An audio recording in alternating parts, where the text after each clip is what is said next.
जय हिंद सर, स्वागत है हमारे आज के वीडियो में। देखेंगे कि पिछले वीडियो में बताए थे कि हम अडानी और हिंडनबर्ग के बीच में जो विवाद चल रहा है। देखिए, हिंडनबर्ग का जो रिपोर्ट है, उस रिपोर्ट में जो है अडानी को 20 नंबर में ही अब से बाहर कर दिया गया है। ऐसा कहा था कि 20 लाख करोड़ रुपया का नुकसान अडानी को हुआ है। लेकिन देखिए क्या कि सरकार को अभी उसी अडानी को, हमको लगता है जो पूरे देश को भी एक ऐसा आवाज निकलता है कि सरकार कहीं न कहीं जो है अडानी ग्रुप को जो है एक संरक्षण दे रहे हैं और उनकी संपत्ति का जो है, उनकी व्यापार को दिनों दिन जो उनके आर्थिक डेटा गिरती जा रही है, उनको कहीं कहीं संरक्षण दे रहे हैं। ऐसा नहीं करना चाहिए। क्या एक समय की बात है जब कांग्रेस की विकास काल कि पार्टी कोई सब अच्छा होते हैं तो सब बुरा होते हैं, पार्टी कोई अच्छा व बुरा नहीं होता। उनके जो नेतृत्व करता होते हैं, पार्टी के जो नेतृत्व करता है उन पर डिपेंड करता है कि इस फिल्म का हीरो कैसा है।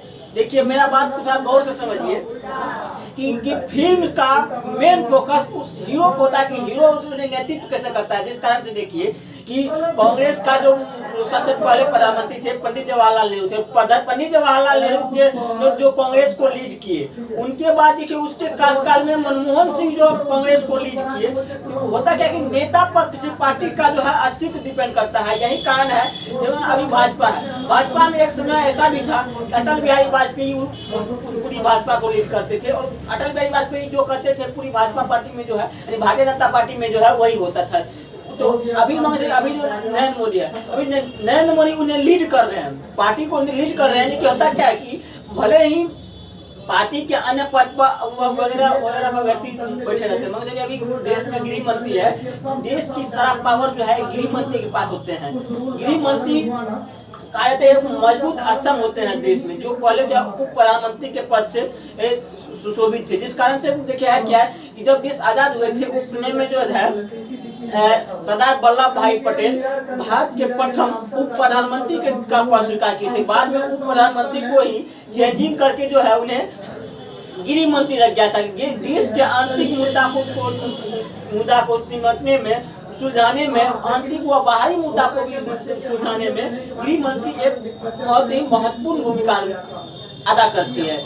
देखना ये हुआ कि अभी, लेकिन देखिए है क्या, एक मनोवैज्ञानिक दबाव भी होता है। पावर दूसरे जगह होता है, दूसरा मनोवैज्ञानिक जगह, जैसे कहते हैं रिमोट पावर। ऐसे समझिए जो होता है रिमोट पावर। अभी पूरा जो है गृह मंत्री का पावर एक बहुत ही सुपर पावर होता है, लेकिन फिर भी अभी जो प्रधानमंत्री के नेतृत्व में रिमोट पावर किसके पास में है? प्रधानमंत्री के पास में है। आप देखिए, इस बात समझिए, अभी राष्ट्रपति का पावर होता है ओवरऑल पावर, राष्ट्रपति जो चाहेंगे वो हो सकते हैं, लेकिन फिर भी होता है एक रिमोट पावर, यानी मानसिक मनोवैज्ञानिक दबाव होता है।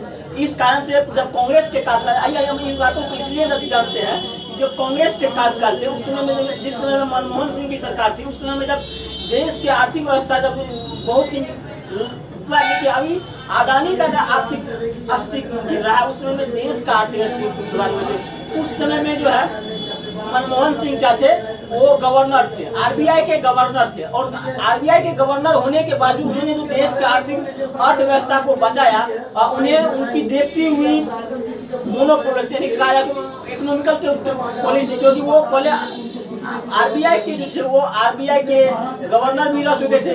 उन्हें एक इकोनॉमिक्स से उन्होंने पीएचडी भी किए हुए थे। कहीं न कहीं सरकार को जो है हर मुद्दा को, देखिए मेरा कहना ये नहीं है कि राजनीति से थोड़ा ऊपर उठकर भी थोड़ा तो कभी कभी सोचना चाहिए। जिस कारण से अभी माननीय प्रधानमंत्री को जो है पूर्व प्रधानमंत्री से भी कभी कभी सलाह लेना चाहिए, ताकि इस देश में जो आर्थिक नीति है, जिस तरह से कांग्रेस में भी कई बार ऐसे हुए थे जो कि अपनी विपक्ष के पार्टी से भी उन्होंने मंत्रालय दिए थे, और यानी पक्ष विपक्ष दोनों मिल करके भी सरकार चलाई थी। कई बार ऐसा हम देखने का आया है, जब बीजेपी की जब कांग्रेस की सरकार थी उस समय में विपक्ष बीजेपी से भी कुछ ऐसे मंत्रालय थे जिन्हें अपने पार्टी में न मिलाने के बावजूद भी उन्हें मंत्रालय दिए थे और दोनों मिलजुल करके भी कार्य किए थे। मेरा कहने का अर्थ यही है कि जो लेफ्ट से भी कोई नेता ऐसे हैं जिन्हें एक मानसिक रूप से जो है बहुत ही अस्टेबल है, उन व्यक्ति को अपने पार्टी में न लेने के बावजूद भी जो है उन्हें एक मंत्रालय, एक अच्छा पद दिया जाए।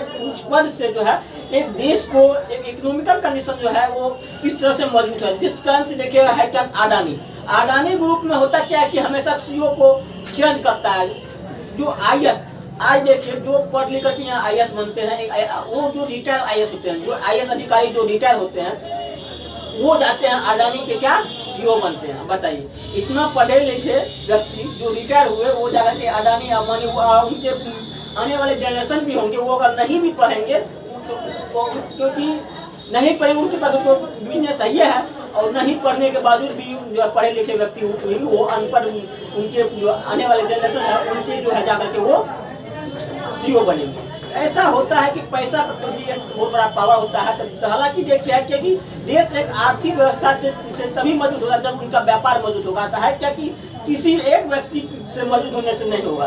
भाई हम सबका भी जिम्मेदारी होता है कि हर लोग जो है, हाँ, हर चीज में हम मानते हैं सरकार जिम्मेदार नहीं है, कहीं कहीं हम भी जिम्मेदार है कि हम अपनी व्यापार को किस तरह से आगे बढ़ाए।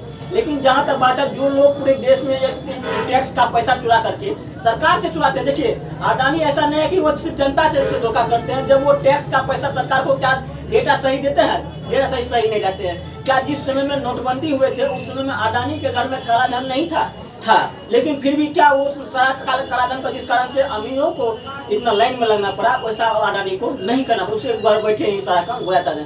तो कहीं ना कहीं सरकार को अडानी अंबानी को इग्नोर करके जनता की काम, देश की अर्थव्यवस्था, देश कैसे आगे जाए। और एक ही छोटा सा रिक्वेस्ट कि अंडमान निकोबार द्वीप समूह होकर के जो अभी चाइना व्यापार करते हैं उस व्यापार पर रोक लगाया जाए, और थोड़ा सा CPEC सड़क पर भी ध्यान दिया जाए कि वो CPEC, क्योंकि जमीन हमारा है इसलिए कर्तव्य भी हमारा बनता है कि CPEC सड़क को रोका जाए। और क्योंकि POK का मुद्दा जो है UNO में जाकर अटका हुआ है, और POK जब हमारा है, हरी सिंह ने जब हमें साइन किए हैं, POK हमारा POK हरी सिंह की भूमि थी और हरी सिंह हमें साइन कर दिए, तो फिर POK पर CPEC सड़क निकालने की क्या जरूरत है। इसलिए उस सड़क पर रुकने चाहिए। आज की वीडियो में इतना ही। जय हिंद, जय भारत, वंदे मातरम।